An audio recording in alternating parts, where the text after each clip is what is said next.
मैं यकीन से कह सकता हूँ कि इंशाअल्लाह नुहू जिले की तीनों विधानसभा की सीटों से अब की बार कमल खिलेगा और लोकसभा में यहाँ से भारी लीड लेकर भारतीय जनता पार्टी जाएगी, क्योंकि आदरणीय मोदी जी ने, आदरणीय मनोहर लाल जी ने, आदरणीय नायब सिंह सैनी साहब ने और आदरणीय राव साहब ने इतने शानदार काम किए हैं, इसकी पैरवी की है कि जो सारी चीज़ वो बताएंगे, मैं वक्त बीच में नहीं दूँ। लेकिन मेरी हाथ जोड़ के अपील है, क्योंकि चुनाव एक तरफा चुनाव है, क्योंकि हिंदू मुसलमान उनका इलाका, हमारे मेवात का हिंदू मुसलमान भाईचारे का इलाका है।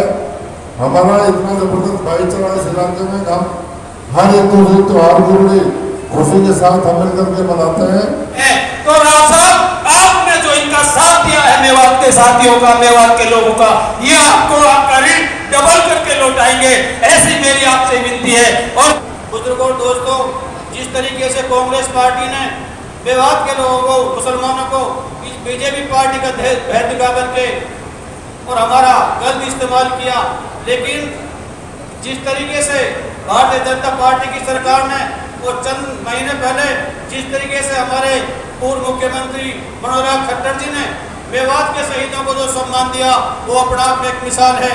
माननीय नरेंद्र मोदी जी अल्लाह ने इस धरती पर पैदा किए और आज माननीय नरेंद्र मोदी जी का डंका देश और दुनिया में बाजता है। आज अपने भाइयों से कहना चाहता हूँ, गुड़गांव और दिल्ली की जनता भी सब मेवात के लिए प्लान करने के लिए तैयार हुई पड़ी है। अगर इस बार आपने कमल का बटन दबा दिया और देश के अंदर तीसरी बार नरेंद्र मोदी जी की सरकार बन गई, तो आपका जो मेवात है ना, ये गुड़गांव और दिल्ली का हब बन जाएगा।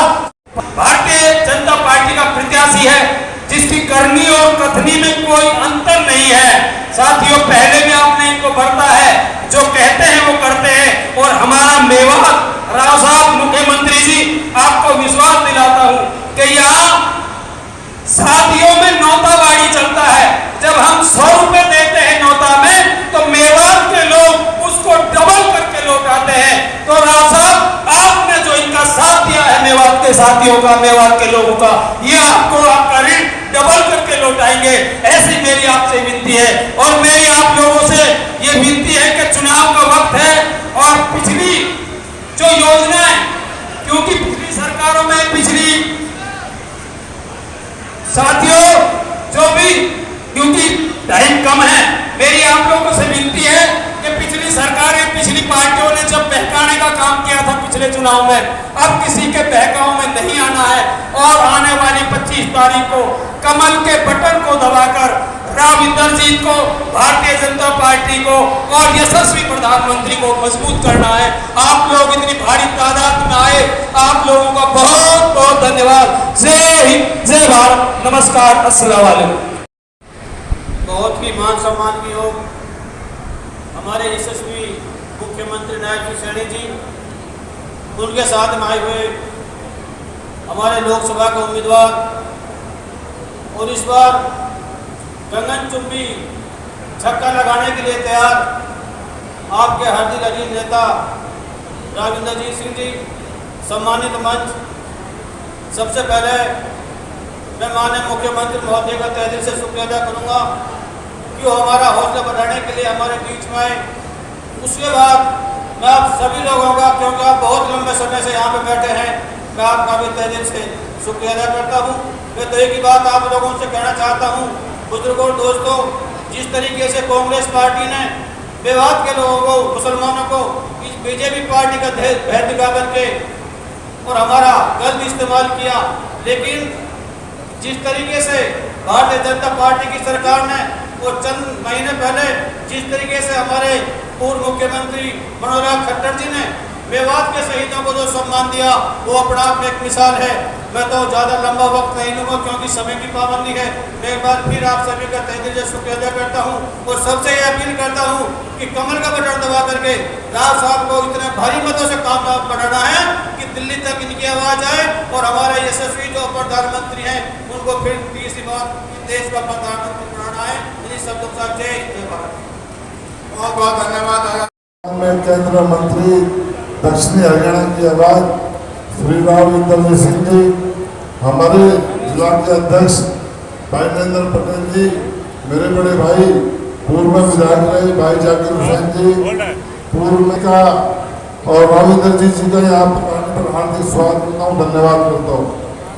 जहाँ तक चुनाव का समय है, आपको अच्छी तरह पता है कि जो आज की जो परिस्थिति का जो चुनाव है वो एक अलग ही परिस्थिति है। आज हमें पूरा मौका है। जहाँ तक विकास की मैं बात करूँ तो मैं समझता हूँ भारतीय जनता पार्टी के नेतृत्व में हमारे नायब सैनी जब पिछली बार हमारे हरियाणा में जब कैबिनेट मंत्री थे तो मैं समझता हूँ हमारी बहुत सी योजनाएं, जैसे भाई जाहिद हुसैन ने बताया, बहुत सी योजनाएं जिनका हमारे मेवात में बहुत लाभ मिला। और पूर्व मुख्यमंत्री मनोहर लाल जी ने मैं समझता हूँ मेवात के लिए वो कीर्तिमान काम करने का जो काम किया, चाहे मेवात के अनाज की बात करूँ, चाहे मैं लाइसेंसों की बात करूँ, और जो हमारे सबसे बड़ी मांग जो हमारे मेवात में जो एक हमारे जो 4 लेन रोड जो बनना जो गुड़गांव से जो अनुवर्तन के लिए जाता है, उसकी मैं बात करूँ तो मैं समझता हूँ तकरीबन काम हमारे भारतीय जनता पार्टी ने पूरा करने का काम किया है। और मैं विपक्ष की बात करूँ तो विपक्ष को हमारे लोकप्रिय जो हमारे प्रत्याशी हैं उनके सामने विपक्ष के पास कोई उम्मीदवार लड़ने के लिए नहीं था।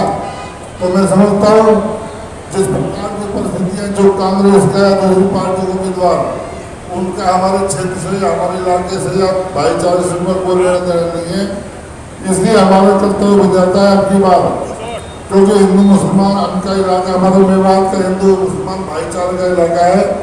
हमारा इतना जबरदस्त भाईचारा इस इलाके में हम हर एक दूसरे त्यौहार को बड़ी खुशी के साथ हम मिल करके मनाते हैं।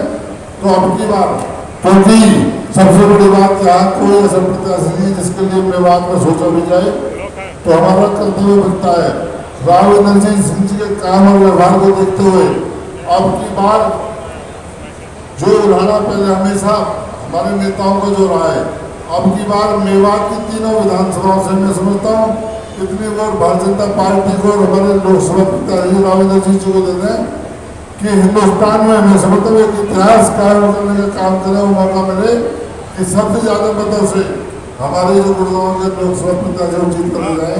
यही अपील और उम्मीद करने के लिए आप सभी चुनाएँ आपने जो सभी नेताओं का स्वागत किया उसके लिए आपका बहुत बहुत धन्यवाद करता हूँ। जय हिंद, जय भारत।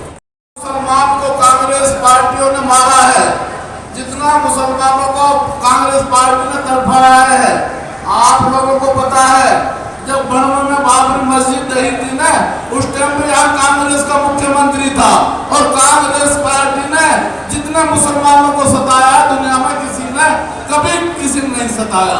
मैं आप लोगों को पूछना चाहता हूँ, जब हमारी उम्र 18-19 साल की थी, हम रोज ये सुनते थे जब कांग्रेस की हुकूमत थी कि आज मेरठ का दंगा हो गया, आज मलयालम का दंगा हो गया, आज जयपुर का दंगा हो गया। मैं अपने भाइयों से कहना चाहता हूँ कि जितनी दुश्मन इन मुसलमानों की कांग्रेस पार्टी है, दुनिया में कोई भी मुसलमानों का दुश्मन नहीं है। एक भारतीय जनता पार्टी एक ऐसी पार्टी है जो सबको साथ लेकर चलने वाली पार्टी है। जब भारतीय जनता पार्टी हुकूमत के अंदर नहीं आई थी तो ये कांग्रेस पार्टी के दलाल ये मुसलमानों को बरगलाते थे कि मुसलमानों सावधान रहना, कहीं गलती से अगर भारतीय जनता पार्टी आ जाएगी तो आप लोगों को देश में नहीं रहने दिया जाएगा, आप लोगों की मस्जिद मजाने नहीं लगने दी जाएगी, आपकी मांस मछली मीट पर पाबंदी लगा दी जाएगी। मैं आज आप लोगों से कहना चाहता हूँ कि अल्लाह की मर्जी को कोई रोक नहीं सकता और अल्लाह की मर्जी के बिना एक पत्थर नहीं हिल सकता। जब अल्लाह की मर्जी हुई तो देश के प्रधानमंत्री माननीय अटल बिहारी वाजपेयी जी बने और जैसे माननीय अटल बिहारी वाजपेयी जी बने पूरी दुनिया में और देश में ये अलग जान चुका था कि जब तक आज तक जितने भी प्रधानमंत्री बना है अटल बिहारी वाजपेयी सबसे श्रेष्ठ और सबसे शुद्ध और सबसे नेक इंसान पैदा साबित हुए। मैं आज आप लोगों से कहना चाहता हूं कि अटल बिहारी वाजपेयी जी जब हिंदुस्तान के अंदर नहीं रहेंगे तो भारतीय जनता पार्टी के पास कोई विकल्प नहीं है।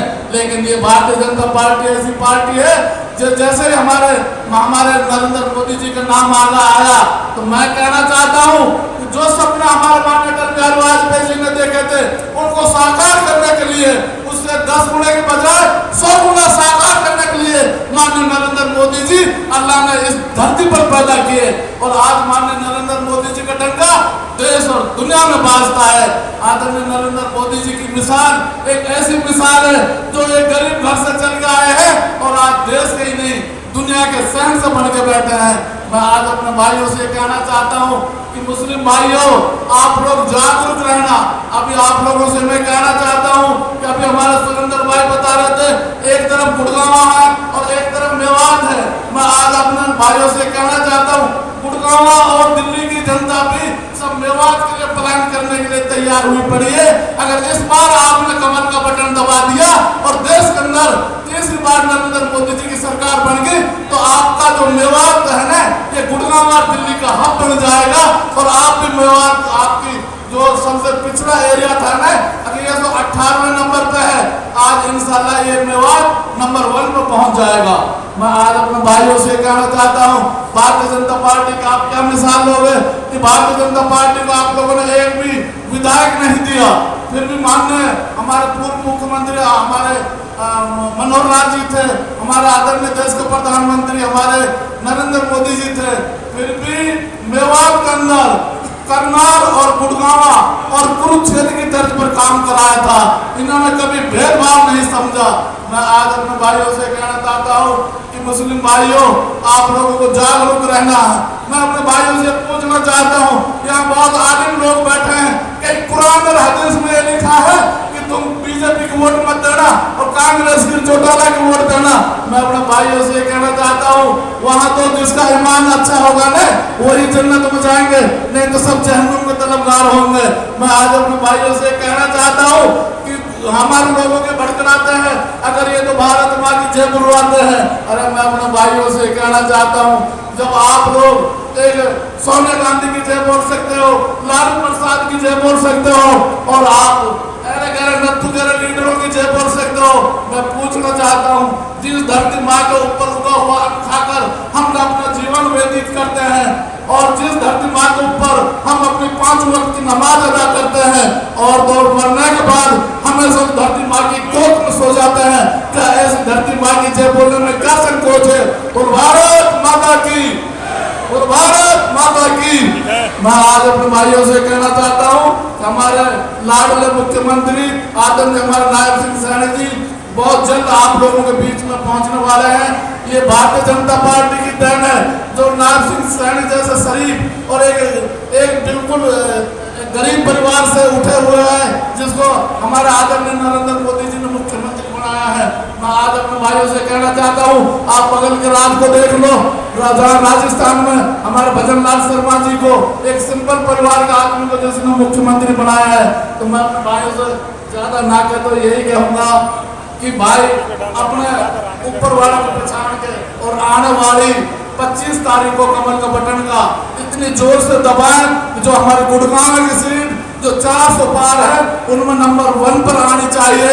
यही मैं आप लोगों से अर्ज करना चाहता हूँ। जय हिंद, जय भारत, अस्सलाम। आप लोग यहाँ आए हुए हैं तपती गर्मी में, ये आपका प्यार जो आदरणीय नायब सिंह सैनी साहब के लिए, भारतीय जनता पार्टी के लिए, आदरणीय रामजगजीत सिंह जी के लिए जो ये है, ये दिखाता है कि कुछ कहने को कोई बात रह नहीं जाती। कि आप मन बना चुके हैं कि आने वाले चुनाव में जिसमें अब की बार भारतीय जनता पार्टी 400 के पार जाएगी, उसमें गुड़गांव लोकसभा से सबसे भारी मतों से जीत होगी, ये आप लोग मन बना चुके हैं। अब इसके अंदर एक ही बात रह जाती है कि बात जब है तो पंचायत की बात है, सभा एक पंचायत की बात होती है और मुखिया प्रदेश के हमारे बीच में बैठे आदरणीय नायब सिंह सैनी साहब खुद बहुत पंचायती आदमी है, राव साहब की खानदानी पंचायती आदमी और हम सभी पंचायतों से बंधे हुए कि पिछले 10 साल से जब भारतीय जनता पार्टी की सरकार बनी, मैं भी विधायक बना, तो सभी लोगों के मन में ये था कि भाई अब तो मेवात में कोई काम ना हो, वो मेवन की भाई मुसलमानों की दुश्मन पार्टी बन गई और दुश्मन का ही वो नुकसान ना करे तो फायदों भी ना करे, या आप सब जानो अच्छी तरह से। अपर भारतीय जनता पार्टी की सरकार बनने के बाद सेंटर में और सूबा में जब आदरणीय मनोहर लाल जी मुख्यमंत्री बने, आपके सामने है। अगर मैं गिनवाने लग जाऊं तो अब से लेकर सुबह हो जाएगी। और चुनाव में आप जानते हैं हमारे माननीय नेताओं को हमें सुनना है और उनको जाना, लेकिन हमारे साथ हुई है। मेवात के ऊपर, मेवात के साथ, जबकि तीनों लोकसभा के दोनों चुनाव में लोकसभा के यहाँ से राव साहब की लीड नहीं रही, बीजेपी की लीड नहीं रही, एमएलए कोई नहीं रहा, उसके बावजूद यहाँ इतने काम हुए हैं कि आज मेवात आगे बढ़ चुकी है। खुद माननीय नायब सिंह सैनी साहब जी और राव साहब जी बताएंगे, हमारे साथ तो एहसान किया है। आज एहसान नुकसान रोज नहीं हुआ करते, आज वक्त है, हम एहसान उतार तो नहीं सकते, लेकिन आज हम ये जता सकते हैं कि ये मेवात की 36 बिरादरी, ये वो वफादार इलाका है जो देश के लिए राजा हसन खां मेवाती जैसे लोग शहीद हुए, मेवात के 12,000 लोग हुए।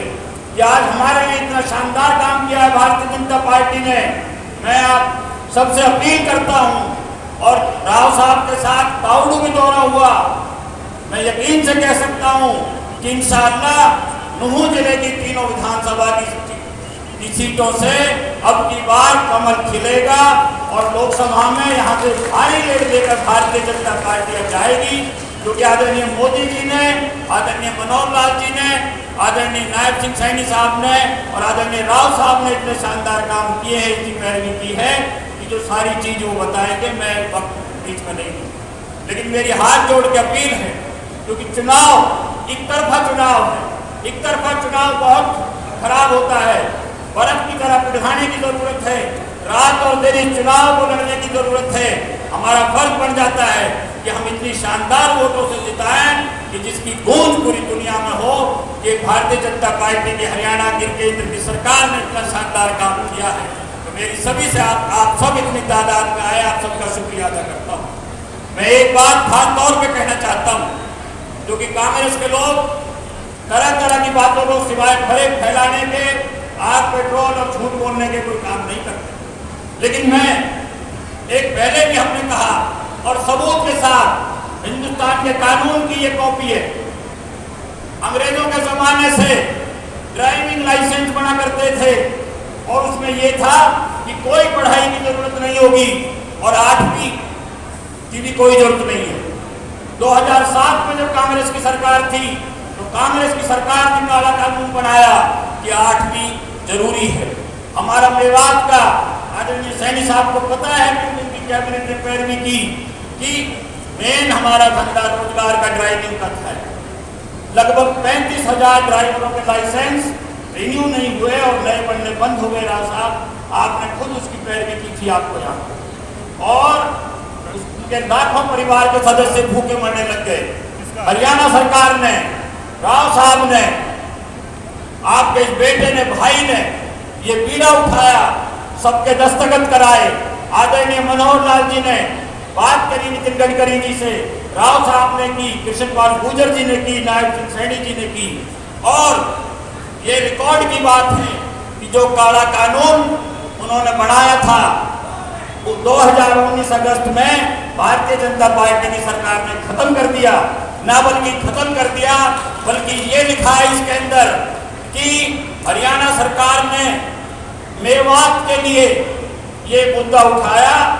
मेवात की बैकवर्डनेस को, मेवात के पिछड़ेपन को देखते हुए हम इसे खत्म करते हैं और इससे देश के 22 लाख ड्राइवरों को फायदा होगा। आप एक बात बताओ, आपकी वजह से, आपके रोजगार के लिए भारतीय जनता पार्टी ने, जो हमारे मुख्यमंत्री जी बैठे हैं और हमारे राव साहब बैठे हैं, इन सब ने, आदरणीय मोदी जी ने, मनोहर लाल जी ने ऐसा काम किया कि कानून खत्म कर दिया और अनपढ़ों का दोबारा बन रहे हैं, रिन्यू हो रहे हैं। तो क्या ऐसे एहसान हो सकते हैं? हमें ट्रेनों से पानी दिया, हमें रोजगार दिया, शहीद हसन खां मेवाती का इतना सम्मान किया 9 मार्च को। क्या हमारे शहीदों को याद अगर किसी ने किया आजादी के बाद, मेवात की 36 बिरादरी के शहीदों को, मेवाओं को याद किया है, तो भारतीय जनता पार्टी ने किया है। हमें सम्मान दिया, हमें रोजगार दिया, हमें खाने को दिया, बिना पर्ची खर्ची नौकरी दी।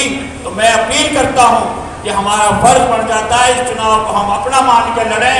मैं आदरणीय नायब सिंह सैनी जी को, राव साहब को यकीन दिलाता हूँ कि इंशाअल्लाह हम तन मन धन से चुनाव को लड़ेंगे और लड़ रहे हैं। बीवी बच्चे समेत सभी लड़ रहे हैं, हमारे साथी भी और हम भी। और यहाँ से भारतीय जनता पार्टी शानदार जीत के जाएगी। बहुत बहुत धन्यवाद। जय हिंद।